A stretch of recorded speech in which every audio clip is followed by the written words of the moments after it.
साल 1705 सरसा नदी के किनारे ठंडी हवाएं चल रही थी, लेकिन उस ठंड में एक परिवार बिछड़ रहा था। एक माँ अपने नन्हे बच्चों के साथ अनजान रास्तों पर चल रही थी। ये बच्चे कोई साधारण बच्चे नहीं थे, ये थे गुरु गोविंद सिंह जी के साहिबजादे बाबा जोरावर सिंह और बाबा फतेह सिंह। उम्र सिर्फ 9 और 6 साल, लेकिन हौसला ऐसे कि बड़े बड़े योद्धा भी नतमस्तक हो जाएं। इस सफर में उनका रसोइया गंगू, जो बड़ा सगा बन रहा था, वो भी उनके साथ था। लेकिन कौन जानता था कि लालच में डूबा यही गंगू उनके साथ विश्वासघात करेगा। और फिर शुरू हुई एक ऐसी कहानी जिसमें धर्म, साहस और बलिदान की ऐसी मिसालें मिलती हैं जो सुनने वालों को झकझोर कर रख देती हैं। हुआ यूं कि गुरु गोविंद सिंह जी से बदला लेने के लिए मुगलों ने सरसा नदी के किनारे हमला किया। इस हमले में गुरुजी का परिवार बिछड़ गया। गुरुजी की माता गुजरी अपने 2 छोटे साहिबजादों बाबा जोरावर सिंह और बाबा फतेह सिंह के साथ उनके रसोइये गंगू पर भरोसा करके उसके घर मोरिंडा चली गई। लेकिन गंगू ने जब माता गुजरी के पास सोने की मोहरें देखी तो उसका लालच बढ़ गया। उसने माता गुजरी और साहिबजादों को सरहिंद के नवाब वजीर खान के सिपाहियों के हवाले कर दिया।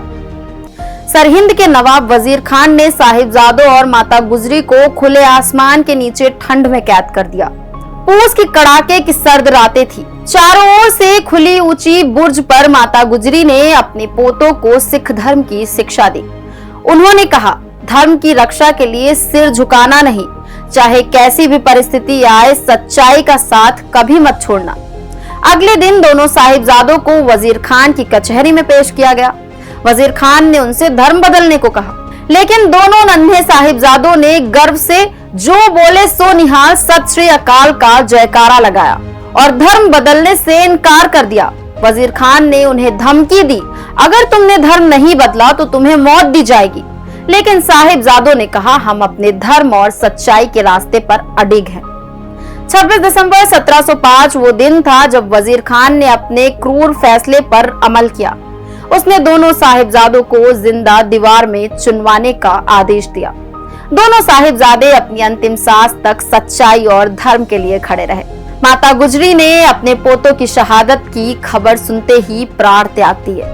ये बलिदान इतिहास के पन्नों में अमर हो गया। सिख समुदाय ने इन बलिदानों को याद रखने के लिए हर साल 26 दिसंबर को उनकी शहादत को समर्पित किया। 2022 में भारत सरकार ने इसे वीर बाल दिवस के रूप में मनाने की घोषणा की। इस साल वीर बाल दिवस पर एक और ऐतिहासिक कदम उठाया गया। पहली बार बाल पुरस्कार 26 दिसंबर को वीर बाल दिवस के अवसर पर दिए गए। राष्ट्रपति द्रौपदी मुर्मू ने इन पुरस्कारों को दिल्ली में राष्ट्रपति भवन के सांस्कृतिक केंद्र में आयोजित एक समारोह में 17 बच्चों को उनकी असाधारण उपलब्धियों के लिए सम्मानित किया। राष्ट्रपति मुर्मू ने इस अवसर पर कहा, पूरे देश और समाज को आप सभी बच्चों पर गर्व है। ये शब्द हर भारतीय के दिल में साहिबजादों की वीरता और देश के भविष्य को लेकर गर्व भर देते हैं। वहीं इससे अलग उत्तर प्रदेश के 1.70 लाख विद्यालयों में इस दिन नशा मुक्ति का संकल्प लिया गया। ये पहल न केवल युवाओं को नशे से दूर रखने के लिए प्रेरित करेगी, बल्कि ये साहिबजादों की सच्चाई और धर्म के प्रति निष्ठा की भावना को भी जीवित रखेगी। तो दोस्तों, इस वीर बाल दिवस पर आइए हम सब ये प्रण लें कि हम अपने इतिहास और इन वीर नायकों को कभी नहीं भूलेंगे। हमें उनके बलिदानों से प्रेरणा लेनी है और अपने धर्म, देश और सच्चाई के प्रति हमेशा निष्ठावान रहना है।